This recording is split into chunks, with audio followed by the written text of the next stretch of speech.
Welcome to Bright Minds Academy. तो आज के इस वीडियो में हम पढ़ने वाले हैं पुष्पीय पौधों में लैंगिक प्रजनन की विभिन्न अवस्थाएं, जो कि क्लास 12th के चैप्टर नंबर 1 का टॉपिक है।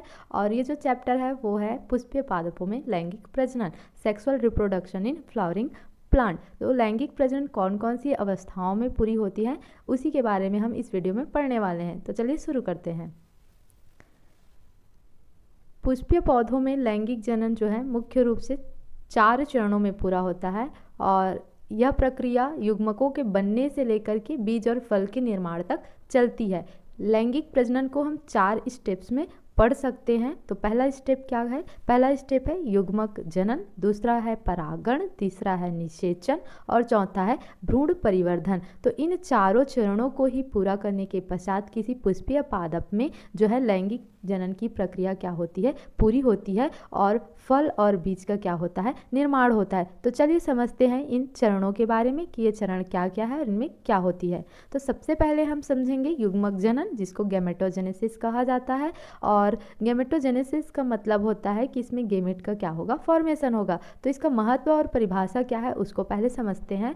तो युग्मक जनन का महत्व ये है कि ये लैंगिक जनन की सबसे पहली मुख्य आवश्यकता है, और इसके बिना कोई भी लैंगिक जनन जो है पॉसिबल नहीं होगा। क्यों? क्योंकि अगर गैमेट ही नहीं रहेगा तो आपस में वो फ्यूजन ही नहीं होगा, मतलब उनमें निषेचन की क्रिया नहीं होगी और आगे की भी प्रक्रिया नहीं होगी। इसलिए युग्मक जनन को किसी भी लैंगिक जनन की जो है पहली या मुख्य आवश्यकता मानी गई है। और इसकी परिभाषा क्या है? तो इसकी परिभाषा है, सिंपल लैंग्वेज में युग्मकों के निर्माण की प्रक्रिया ही क्या कहलाती है? युग्मक जनन, या formation of gametes he gametogenesis कहलाता है। और इसमें 2 प्रकार के गैमेट बनते हैं युग्मक जनन में। एक होगा नर युग्मक और दूसरा होगा मादा युग्मक। नर युग्मक के निर्माण को जो है नर युग्मक जनन या माइक्रोगैमेटोजेनेसिस कहते हैं, जिसके परिणाम स्वरूप जो है लैंगिक पुष्पीय पौधों में जो है पराग कण का क्या होता है? निर्माण होता है, जिसको माइक्रोस्पोर कहा जाता है। और मादा युग्मक का निर्माण, तो मादा युग्मक का निर्माण जो है बनने की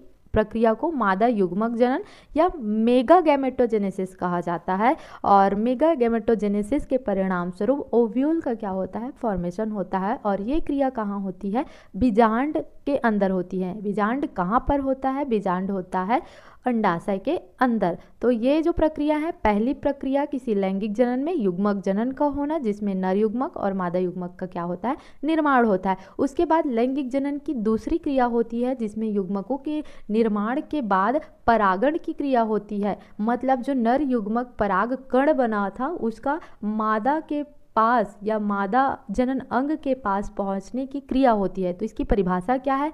पराग कणों का पॉलन ग्रेन का पराग कोश से बाहर निकलना और सुग्राहक वर्तिकाग्र रिसेप्टिव स्टिग्मा पर पहुंचने की प्रक्रिया को ही परागण कहा जाता है। क्या कहा जाता है? परागण या पॉलिनेशन कहते हैं। मतलब ये जो पॉलन ग्रेन होगा वो कहाँ से निकलेगा? पराग कोश, एंथर, जो कि क्या है? पुमंग का एक हिस्सा है, वहाँ से निकल करके जो है सुग्राहक वर्तिकाग्र तक पहुँचेगा, जो कि मादा प्रजनन अंग है। और इस तरीके से जो पहुँचने की घटना है वही घटना क्या कहलाती है? परागण कहलाती है। तो ये परागण करने का उद्देश्य क्या है? परागण करने का उद्देश्य ये है कि ये जो है निषेचन की प्रक्रिया को संभव बनाता है। कैसे संभव बनाता है? तो नर युग्मक को मादा भाग तक पहुंचाता है, क्योंकि ये युग्मक अलग अलग स्थान पर होते हैं, नर युग्मक और मादा युग्मक। इस कारण से परागण की क्रिया द्वारा पराग कणों को मादा युग्मक तक पहुंचाया जाता है, ताकि इनके बीच क्या हो सके?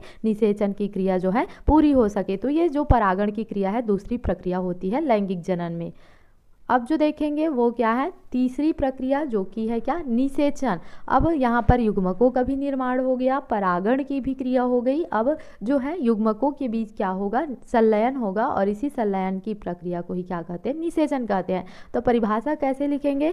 नर युग्मक अर्थात मेल गेमिट तथा मादा युग्मक अर्थात फीमेल गेमिट के आपस में जुड़ने या संयुग्मन की प्रक्रिया ही क्या कहलाती है? निषेचन या फर्टिलाइजेशन कहलाता है। तो आपस में संलयन की क्रिया ही क्या है? निषेचन कहलाता है। इसका महत्व क्या है, तो ये भी लैंगिक जनन की मुख्य विशेषता है और निषेचन के होने में ही क्या है, छिपी होती है। ये निषेचन के कारण ही क्या कहलाता है, लैंगिक प्रजनन कहलाता है। निषेचन का परिणाम क्या होता है, रिजल्ट क्या आता है, तो निषेचन के सफल होने के बाद किसका निर्माण होता है, जायगोट या युग्मनज का क्या होता है, निर्माण होता है। तो क्वेश्चन पूछा जाता है निषेचन का परिणाम या उसका उत्पाद क्या होता है, तो निषेचन का उत्पाद क्या होता है, जायगोट होता है। तो निषेचन होने के बाद जो है आगे की घटना जो है वो एम्ब्रियोजेनेसिस या भ्रूण परिवर्धन कहलाता है।